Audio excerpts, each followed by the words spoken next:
ang karugtong ng nakaraan, sa paglapit nito kay Siyun para ito ay gisingin. Naramdaman nito na hindi siya nag-iisa, agad siyang nagsalita. Jong Hyun-ju, ikaw ba yan? Naglakad ang ating bida at lumapit sa waiter na may dalang alak at pulutan na mani. Para may serve, kumuha ito ng isang pirasong mani bago ito muling nagsalita. Noon pa man ay naging masama ka na sa simula, nabigla ang babae, kinakabahan ito at pinagpawisan. Kilala mo, ako, paano hindi kita makikilala walang hiya kang babae ka. Sabi ng ating bida at agad nitong inihagis ang hawak na mani. Sa hinaharap siya ay magiging isang mapang abuso sa kapangyarihan sa isang sikat, para sa not range na insidente. Ano? Ano bang sinasabi mo? Matapang na sagot ng babae na naghihintay ng kasagutan mula sa ating bida na nakatingin sa babae. Kahit ito ay puno ng kaba at takot, nagalit siya sa isang eroplano dahil sa ilang mani at hiniling nito sa kanila na lumiko ito. Maya-maya ay dumating ang mga napakaraming bodyguard ng babae, biglang sumigaw ito, ano pa ang ginagawa niyong lahat? Responsibilidad ko siya, kaya sugurin niyo na siya. Opo, sagot ng mga tauhan ng team leader ng bodyguard. Tangina ka, sigaw ng Hangul, patayin siya. Muling sigaw ng team leader ng bodyguard, ngunit agad kumilos ang ating bida at sinalubong ito. Agad itong tinuhad sa mukha na agad nabasag ang bibig nito na ikinasabog ng dugo nito. Makikita ang pagsalubong na pagtakbong tinalon ito ng ating bida ang lalaki na nasa kanyang harap na agad tinuhad ito na tinamaan sa mukha na ikinabigla ng lalaking Hangul, kaagad din nagulat ang mga iba pang mga tauhan nito. Maging ang babae ay nabigla rin sa pang-atake ng ating bida, sabog at sargo ang dugo sa nguso ng lalaki, pabagsak na ito, nang bigla ito sa kaling ito ng ating bida, na ikinabigla ng lalaki, oh my gosh, sabi ng ibang nakakita. Ano ang ginagawa ng iyong ama, si Jong Hyun-ju, na malapit na maging executive director ng Korean Air? Sino ang gusto mong pagsilbihan? Sabi ng ating bida habang hawak na ito sa kwelyo ng damit. Mga bata, wag nga kayong duwag, Haze, sabay inihagis ito sa nagkumpulang ng mga bodyguard nito at ng babae, mga anak mayaman na estudyante. Sa pagbagsak nito ay tumama ito sa babae na ikinatumba rin nito sa sahig, ouch. Napangiwi na tumili ang babae, tumayo ang ating bida sa harapan nito at namaywang ito. Hay nako, kapag sumimangot ka mukha kang pangit, salamat sa plastic surgery, ano? Ako, naka-plastic surgery, walang hiya ka, sigaw ng babae. Wow, tignan mo ang pagwawala mo, ito ay medyo nakakatawa. Sabi ng ating bida, na lalong ikinagalit ito ng mga Hangul na lalaki. Makukuha natin siya isa-isa, at sabay-sabay tayong lumapit sa kanya. Oo, sigaw ng mga lalaking papasugod sa ating bida. Sige, lapit na mga guys, sigaw ng ating bida. Sumugod ang isa at sabay sapak ng ating bida, na ikinahagis ng lalaki. Ouch, lahat kayo ay umatake, muling sigaw nito. Sa pagsugod ng sabay-sabay ay muling tumalon ang ating bida sa ere at sabay-sabay pinagsisipa ito na sa bawat tama ng kanyang pagsipa ay agad ito humahagis na duguan itong bumabagsak kung saan-saan. Gulat na gulat ang mga nakasaksi na hindi sumali sa gulo. Whoops, at kung ano ang halos hindi mo ipinaglalaban. Sabi ng ating bida na nakakuyumang kamao habang nakaambang susentuking nito ang isa pang lalaki. Disappointed talaga ako guys, sigaw ng ating bida na agad dama po ang kamao nito sa Hangul na lalaki at duguan itong bumaksak. Muling sumubok na sumugod ang iba ngunit duguan lang ding humahagis ang mga ito, mas malakas ang tama kaya magsilapit pa kayo, at walang malay na bumaksak ito sa paanan ng ating bida, habang papalapit ito sa babae ay, saan nanggagaling ang lakas nito? Huwag kang lalapit, alam mo ba kung sino ako? Bahagyang sabi ng babae na may halong kaba at takot. Oo naman, si Oh Dong-song ay nagpatuloy din sa mga paggawa ng ganyan kalokohan at nauwi lang sa mental hospital, sabi ng ating bida, takot na napaatras ang babae. Bakit, gusto mo bang sumama sa kanya? Hindi, ayoko, sino ka? Takot na lumuluha ang babae, okay. Ako nga pala si Jang Tae-son, ngumiti ng napakagwapo ang ating bida habang nakaturo ang hintuturo nito paitaas, nang makalapit na ito at gahibla na lang ang layo. Minsan ko lang sasabihin ito kaya makinig kang mabuti, Hyun-ju Jong. Kung gagalawin mo siya ulit, lahat ng eroplano ng iyong ama ay mapupunta lang sa isang basurahan. Napatingin ang lumuluhang mata ng babae sa ating bida, kung sa tingin mo nagbibiro lang ako. Fine, hanggang sa umagos sa binti nito ang ihi ng babae sa pwesto nito dahil sa nararamdaman takot at kaba sa ating bida, pero ako yung tipo ng tao na laging ginagawa ang sinasabi ko, napasalampak ng upo sa sahig ang babae, at hindi na makapagsalita sa takot, maya-maya ay may naririnig itong mga sigaw na papalapit, ha? Ano mga guys, bilisan nyo. Ang CEO ay kailangan maprotektahan, maya-maya ay nagsidat-in na ang mga bodyguards ng ating bida, kaagad lumapit ito, Sir nalate ako, ayos lang po ba kayo? Tanong agad ng team leader na kanyang bodyguard, mabilis kang nakarating, nakangiting sagot ng ating bida. Napatingin sa kabuuan ng hallway ang team leader na bodyguard ng ating bida at agad nagulat ito nang makita nito ang karamihan at duguan na nakahandusay ang mga lalaking nakalaban nito. Sa dami ng mga lalaking ito, laban sa nag-iisa. Bulong ng lalaki na palaipat-lipat ang tingin sa nakahandusay at sa ating bida. At hindi ito makapaniwala, plus hindi man lang ito nasugatan o nasaktan. Maya-maya ay sumigaw ang ating bida, dalhin mo sa akin ang may-ari ng club, mula sa likod ng team leader na kanyang bodyguard ay lumitaw doon ang isang may edad na lalaki, mahinahon nagsalita ito at kinakabahan, ito ay ang aking club, ngumiti ang ating bida at tumatanggap ka ng credit card di ba? Oo. Ano bang klaseng card, pagsamasamahin mo ang mga pinto at iba pang pag-aayos, sapat na ba ang 1 bilyon? Oo, mabilis na sagot ng matandang lalaki, sige babayaran ko ito kaagad, OMG, talaga. Salamat brother, hindi, boss pala, at nang matapos ang mga naganap sa bar, at nang nakauwi na sa bahay ang babae na agad itong napansin ng sinalubong ito ng kanyang ina, Hyunjo. Anong nangyari, mommy? Agad umatungal ito ng iyak at tigmak ito ng luha sa mata, bigla nagalit ang ina nito at agad hinarap ang mga bodyguard nito. Ano ang ginawa ninyo?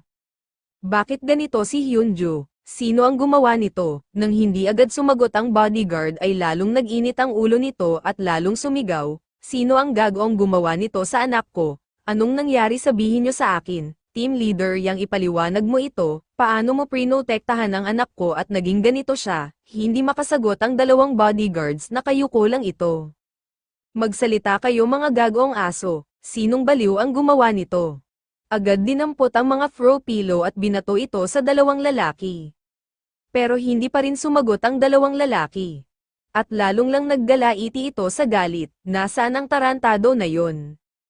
Hulihin niyo siya, habang iminumwestro ng mga kamay ang pagdurog sa nakakuyom na kamao nito sa inaakala umapi sa kanyang anak. Babaliin ko lahat ng mga buto niya, makipag-ugnayan ka sa hepe ng pulisya ngayon din. Ah, hindi, makipag-ugnayan ka kay prosecutor yun. Ngunit hindi pa rin ito nagsalita, nakayuko pa rin ang dalawang lalaki. Bakit hindi pa kayo kumikilos, mga putang ina nyo ganggang kayo? Samantala sa lore office, habang nakaupo ang may-ari ng bar, sa table office ng ating bida, talaga, maraming salamat, it was nothing at all, at ito ay tama lang, sa panahon ito ay walang katulad mo, masyado kang mabait, katulad din ako ng ibang tao, si Siyun ba ay okay na, mabuti na lang ang gamot na inihalo sa alak ay sleeping pill, magiging okay din siya pagkatapos niya matulog ng ilang sandali, mabuti naman kung ganoon.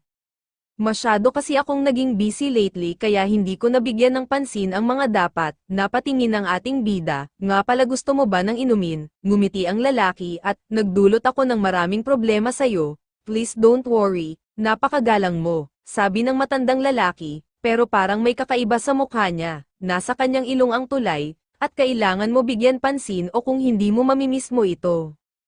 Excuse me pero ang mukha mo, nako, pasensya na. Nagde-daydream ako, maya-maya ay may inabot itong business card, kaagad itong binasa ng ating bida.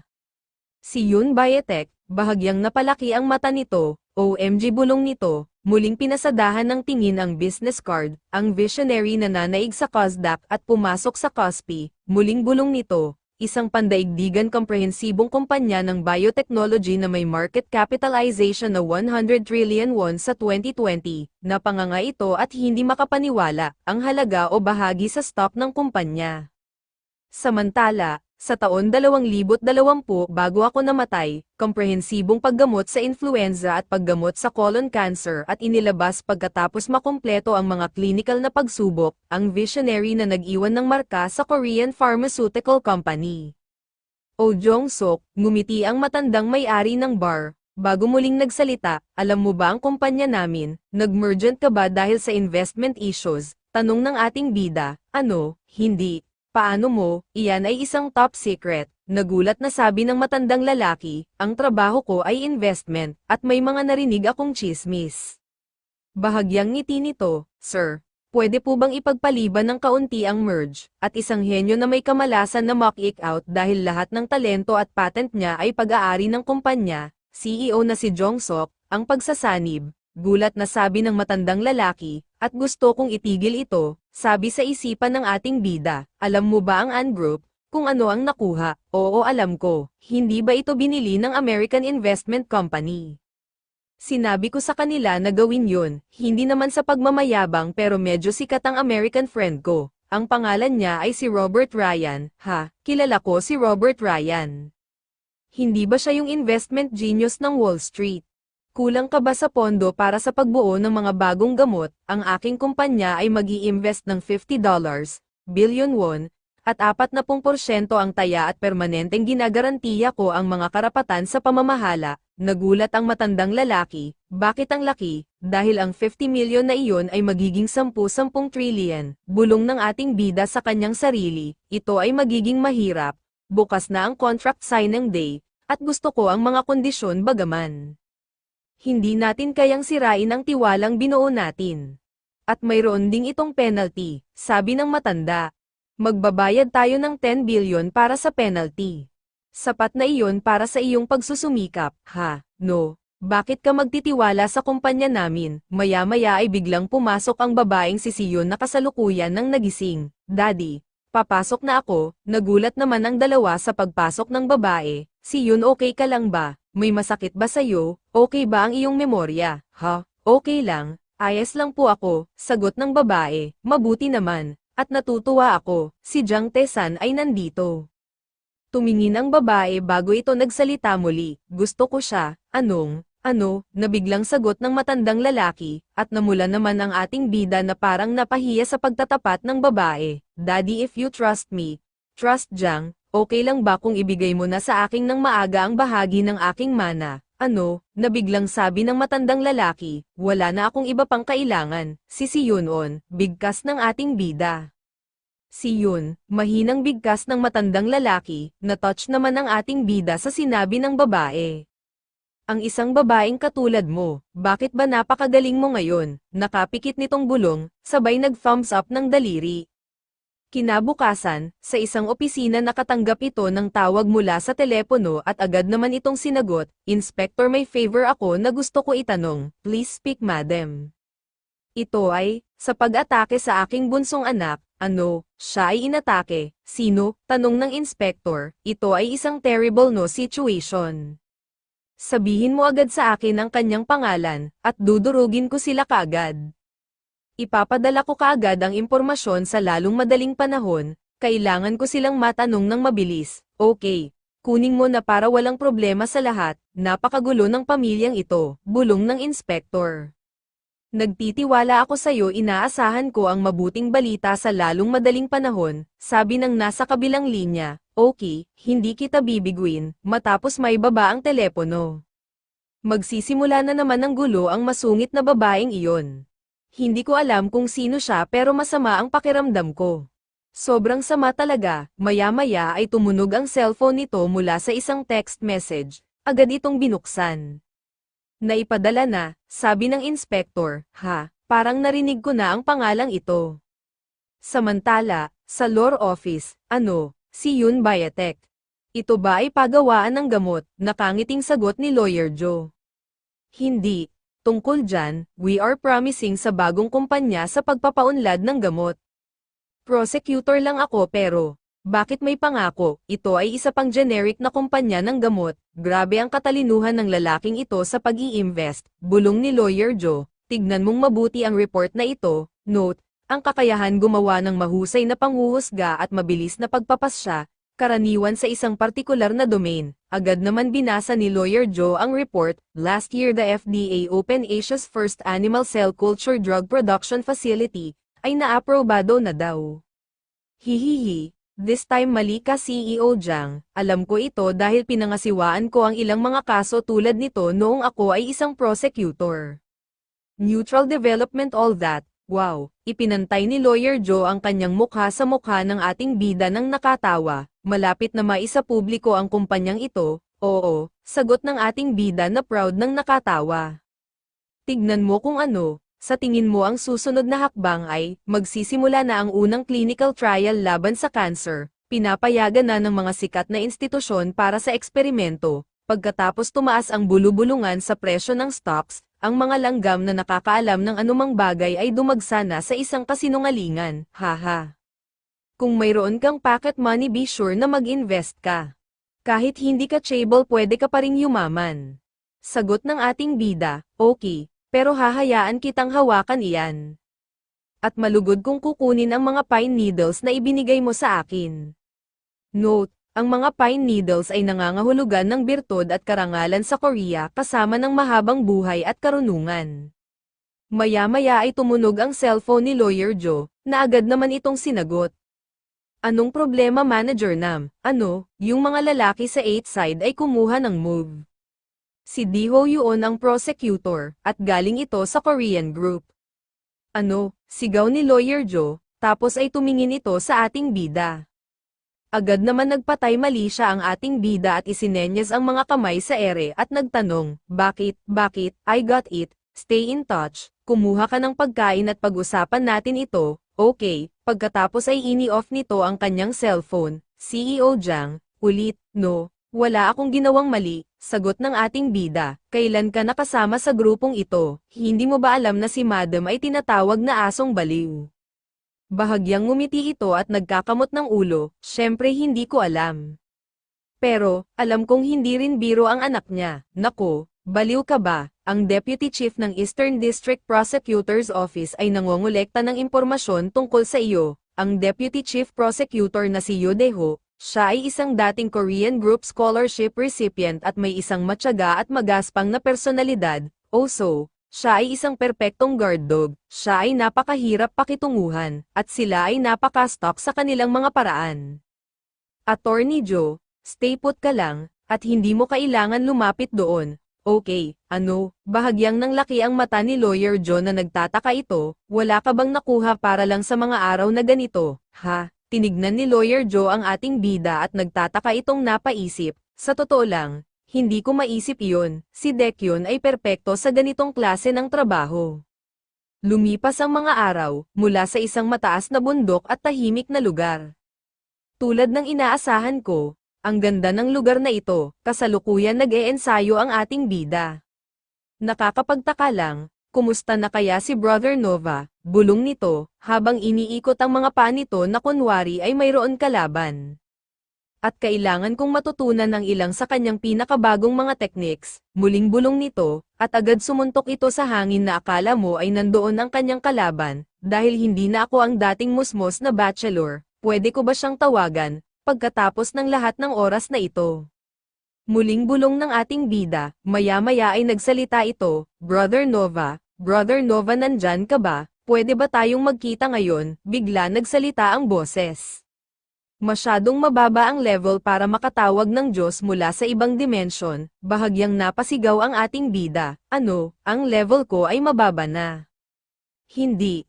Saan ka ba sa lupa nagpunta? Muling nagsalita ang boses, siya ay ang Diyos sa planetang Arpen na naglalakbay sa dimensyon, muling nagsalita ito.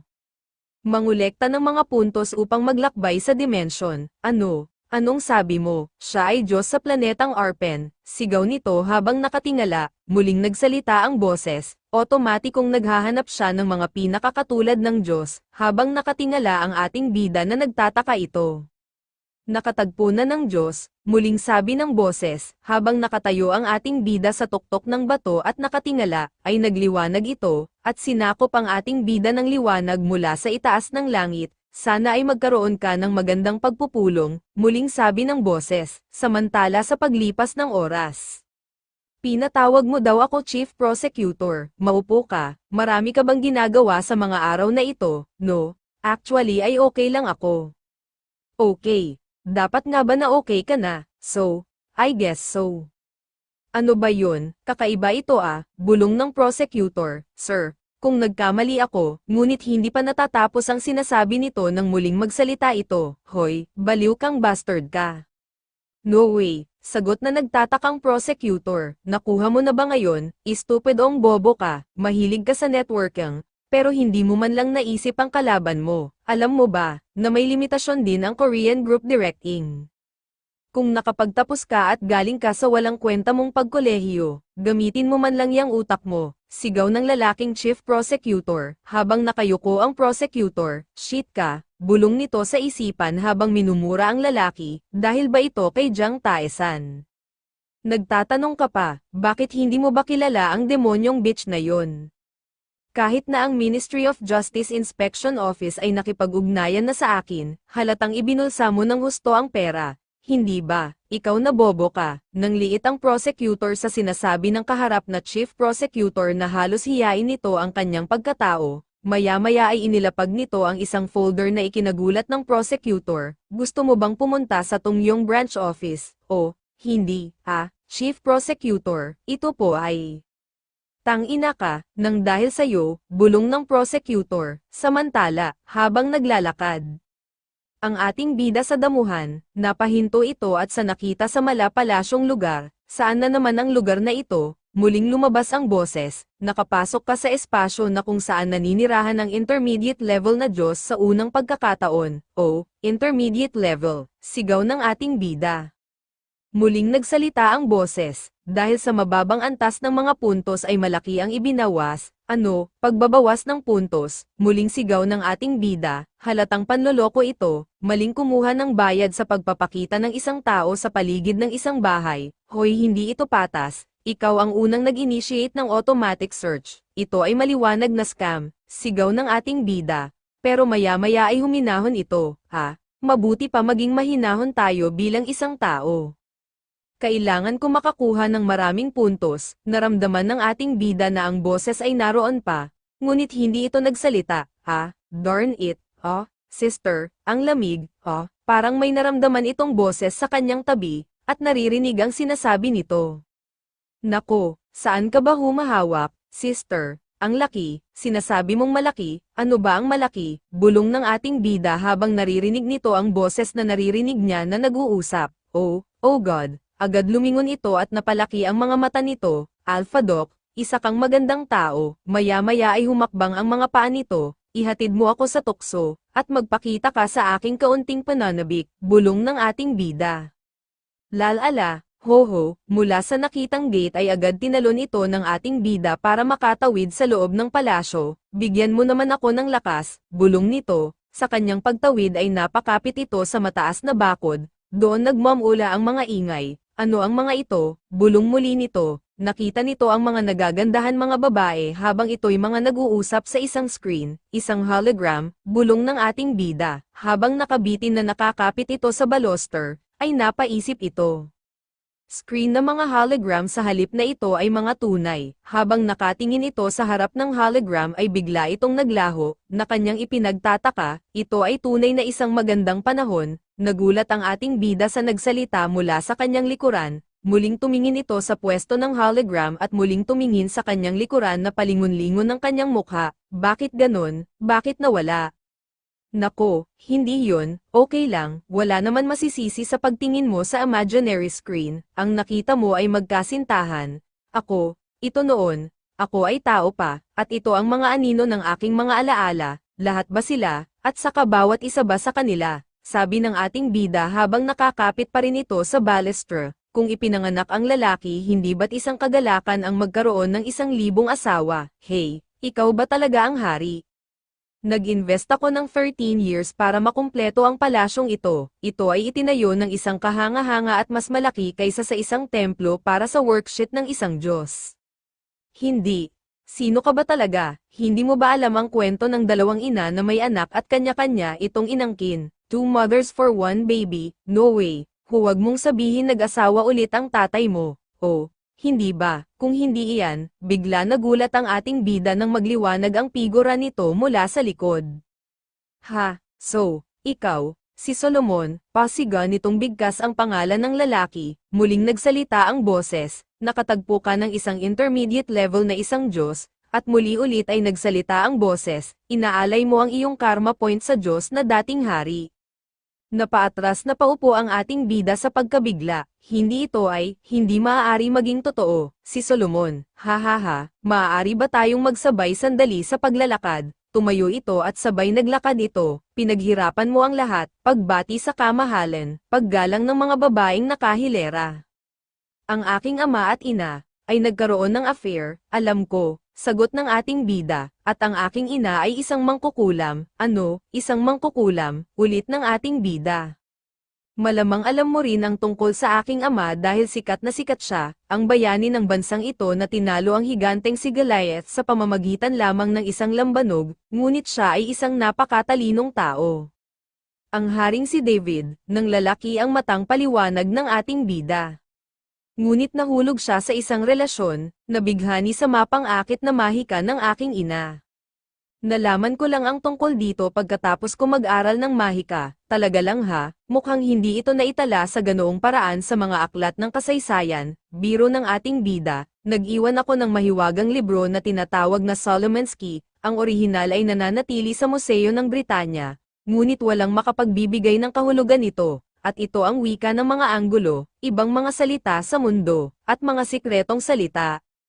Sekreto, sigaw ng ating bida, hey, sekreto, bulong ng ating bida na bahagya na pangiti, ang aking ina ay isang pambihirang talento na individual, siya ay bihasa sa mahika at summon ng spells, kahit na ibigay ang mga mahiwagang bagay tulad ng mga magic ring, summon ng spells, at ginawa niya akong tunay na hari, salamat sa kanya, lagi akong hari. Dati man o kahit, ngayon, isang ina.